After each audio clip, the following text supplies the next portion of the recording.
Hello my viewers, welcome back to the channel. And by the video title, you know what this video is about. The NFL free agency has been going absolutely crazy.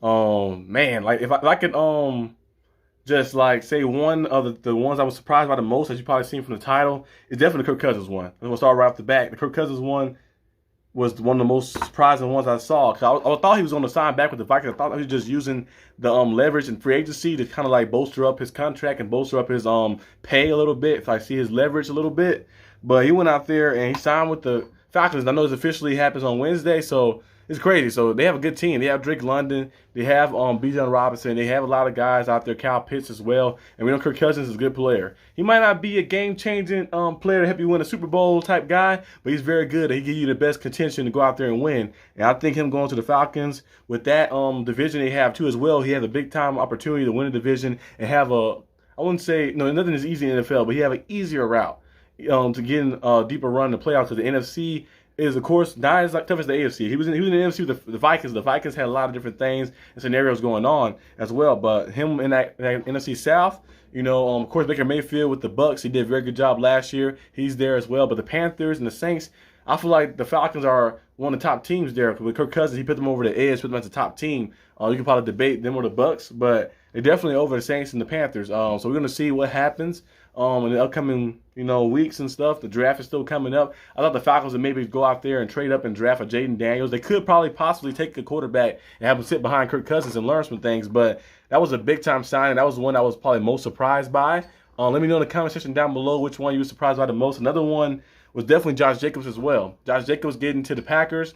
Packers cutting Aaron Jones. That was crazy. Aaron Jones will definitely find a home. I don't know where.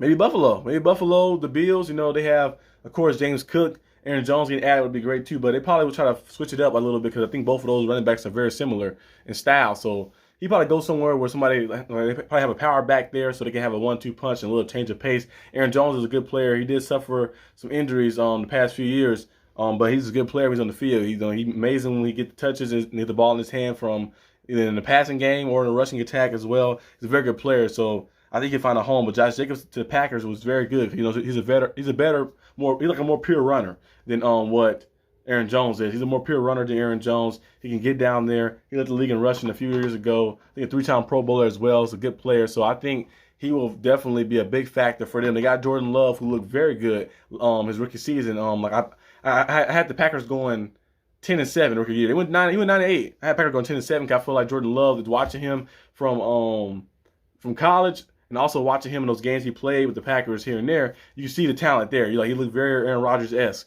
I think you see the talent there. I was just trying to see can he translate and stay consistent over a long period of time, and he did. Like that, he went out there and performed well. I had them at 10 wins. They won 9, made the playoffs, won the playoff game. Fell a little short in the second round though. Against the 49ers, almost won that one too. But it was a big time. Big time game and stuff, and I think they adding a guy like Josh Jacobs, adding that piece and bolstering that offense up. Matt LaFleur is a great play caller. It's gonna be great to see what the Packers do with the newly added Josh Jacobs. As you know, Russell Wilson, I mentioned before on my channel. I'm a Steelers fan, so if you're new to the channel, I discuss NFL entirety, but I also discuss the Steelers separately because that's my favorite team. So I'm gonna discuss them throughout. And same thing for the NBA. I discuss the NBA entirely, and then I also discuss the Miami Heat because they're my favorite team. So I try to do videos that correspond with covering the whole thing, and then also separately with those select teams and other sports too as well. I know March Madness about to start heating up as well, so I'll probably have some reviews and updates on that. Stay tuned for that. But Christian Wilkins getting to the Raiders was very crazy too as well. Christian Wilkins, I thought he would stay with the Dolphins, but the Dolphins can't pay anybody. They might not have the money to go out there and pay somebody because Tua Tagovailoa has a contract coming up a little bit, and I think they're trying to find a way to get the deal done with Tua. So they might have to free up some stuff. They lost a linebacker. They lost Christian Wilkins. They might lose some other people as well. They have to release Xavier Howard as well. So the Dolphins have a good team. They have a great offense. The defense is going to be suffering, so hopefully they can capitalize in the draft. I know Latu would be a good addition to them, or Jared Verse, or if they trade up for get like a Dallas Turner or something. They need an edge rusher out there to add that piece. They might need to go and get a defensive lineman after losing Christian Wilkins as well. So we're going to see what the Dolphins do. But Christian Wilkins to the Raiders is nice. Him, you got Crosby, those young cornerbacks. What's his name? What's his name? Johnson, the one that had the interception where he ran through the screen and caught the one-handed interception, made some big-time plays. And that game they played against the Chiefs, and they beat the Chiefs. So you have some pieces. You have some guys who can go out there and play. And Antonio Pierce is a hard-nosed coach. I love coaches like that who are team-oriented. The players love them. The players can talk to them. They might not be the best at X's and O's, like being like the play caller or guru. But one thing you need as a coach is the ability to lead, the ability to control, manage, and lead. And some coaches, are very good guys. We see a lot of guys who can do X's and O's, who can talk about, do the scheme with the best of them in the world, but they cannot lead the team. Like Josh McDaniels, for example, from the Raiders, who was there before them. He's good. He's a very good offensive coordinator. I know he had Tom Brady, so that kind of like inflated a little bit, but he still is a good offensive coordinator because when Mac Jones had him, he went 10-7. He made the Pro Bowl as well, and they got to the playoffs and stuff. So he's a good offensive coordinator. It's just like he's not a good leader. You need that leadership. You need the ability to go out there to talk to everybody. A leader has the ability to talk to everybody differently because you treat everybody fair, but you treat everybody differently. You can't talk to this guy like you talk to that guy or that guy. You got to go out there and know how to approach people and know how to manage the team and bring the team together. And Antonio Pierce does a great job at doing that. And I think he's going to be great for the team. You add the Christian Wilkins on, big-time player in his prime. Crosby is already there as well. They got Gardner Minshew as well. Gardner Minshew signed with the Raiders as well. The Raiders got a little nice team over there. Devontae Adams on the outside, of course. They're going to find ways to get it done. And make some things happen. So I'm very pumped up inside to see what they do as well. Of course, I'm a Steelers fan, but I'm still a fan of the football in general. To see teams and see coaches with their first opportunity out there to go out there and try to succeed. So it's going to be interesting to see. Andrew Swift went to the Bears, which is a surprise one for me too as well. I believe Khalil Herbert is still on their team, if I'm not mistaken. Let me know in the comment section down below if I am. Barkley to the Eagles was very crazy. I seen Tiki Barber tweeted and said that Barkley is dead to me. I'm like, you're going a little too far. Now, I know Barkley chose a rival team, but saying like he's dead to you and this and stuff like that, and all this crazy stuff, and then Barkley rebutted back and said that you always was against me anyway. He was always hating when I first got there against me, and he said, don't do that fake smile. So I'd rather have you be yourself. Don't try to fake smile on my face and talk behind my back and stuff.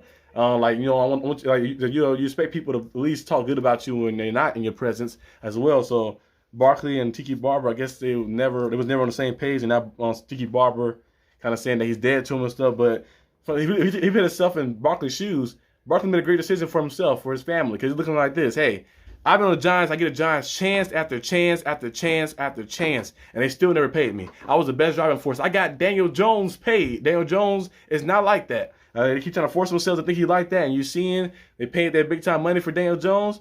He's not like that. I'm not saying he's a bad quarterback or terrible, and he's not good either. He's like in between like that, and he's not like that. So Barkley got Daniel Jones paid. Barkley was a driving force for the team, accounted for so much of the offense. I know he had some injuries and stuff as well, but when he was on the field, he was one of the best players, and not the best player on that offense and on that team in general. So he stayed there, took the franchise tag, and was hoping they'd probably find a way to keep him there, but they did not. So he went to the team that gave him a great offer. The Eagles lost Andrew Swift. And then the Eagles offered him a contract that gave him what it said I think he had an ability to earn up to $37 to $42 million. He got $24 million. He got $24 million, I think, guaranteed, or $31 million guaranteed. He had a good amount of money guaranteed and stuff like that. So he's like, hey, I've been looking for this for the whole time. I got guaranteed money to secure not only my legacy. And plus, he went out there and went to a bad team either. The Eagles are a pretty good team. They made the playoffs last year. I know they had a lot of injuries, but they have A.J. Brown there. They have Devontae Smith there. They have Barkley now. Jalen Hurts there. They're going to find a way to get it done and find a way to make some noise. And those games right there where Barkley is playing against the Giants are going to be some very highly anticipated games. And I can't wait to see those games and see what happens. So they're going to be pumped up. Brian Burns got traded to the Giants as well. Another big breaking news as well, too. Brian Burns, very good linebacker. Good linebacker, outside linebacker, pass rusher. Can go out there and make plays. For the Panthers, he did a great job with the Panthers. But the Panthers is kind of still stagnant. I think the Panthers wasn't willing to go out there and pay him probably heavy money right now. So the Giants was willing to make a deal, make a trade over there and get the defense boosted up a little bit. The Giants got a lot of things on offense they got to worry about. The defense is not too bad if you look at their defense. But their offense, they got to fix the O-line a little bit. I think Joe Alt would be great for them, to add that piece to their line. And also go out there and get a receiver. They got a young receiver, and I think was it Hyatt, the rookie receiver that was the rookie last year. So we're gonna see how he keep developing. But you got to go out there and get some more receivers, get some more bona fide guys out there and see what happens and stuff. I know Devin Singletary signed with the Giants there too. He had a good year with the Texans. Pretty good seasons with the Bills as well. So I guess he'd be kind of like the replacement for Barkley, but you can't really replace that type of talent. But he'd be pretty good to fill in. Tony Pollard went to the Titans, so I'm pretty sure that the Cowboys going to have to go out there and either draft a running back, maybe second, third round, or Derrick Henry. You could do both, really. I'll probably do both. You know, get Derrick Henry and then draft a running back in the 5th round, probably 5th, 6th round, like that, later round, like that. Because there's a lot of guys you can always find, like, especially if your O-line is good, you can just scheme them up and like teach them to be good. But Derrick Henry, they got to go out there and get Derrick Henry. I think Derrick Henry is 29 or 30 years old, and he's still very good. He's still in his prime. He still can run with the best of them. He one of those backs that probably could have run to 35 because like Adrian Peterson. Adrian Peterson was playing to like 36 and stuff. So I think Derrick Henry, the way he's built, the way his play style is, he could run to probably 35. So Cowboys go out there and get a deal with Derrick Henry, but you know Jerry Jones is a very cheap individual, and he always seems to not make any moves. So we're gonna see what happens with that. Austin Eckler, another one too, that went to the Commanders, which was crazy as well. Leonard Floyd to the 49ers. What else I'm missing? I think I probably missed a few other ones too as well. But these are probably some of the notable ones I caught off the screen and stuff as well. Seeing throughout the day, have my alerts on, notifications on, and seeing all the type of crazy deals happening. So hey, it's been very wild free agency for day one. A lot of more to come. Because it's Daniel Hunter is another guy who's still available on the market. He's a very good player. I know the Chargers mentioned that Joey Bosa and Khalil Mack are available for trade. So if anybody was willing to trade for them, and you know some contending teams might look for it. Maybe the Bills. The Bills have the capital and the space to trade for them because they need a pass rusher out there. Von Miller is a little older. They pay him a lot of money too, so they probably can find a way to get out for that or something and see what happens. But I think the free agency frenzy this year has been absolutely crazy. I'm gonna continue to give updates, you know, day to day and as things go on and occur. So pay attention, stay tuned in, and I'll see you guys next time on the channel. Peace out.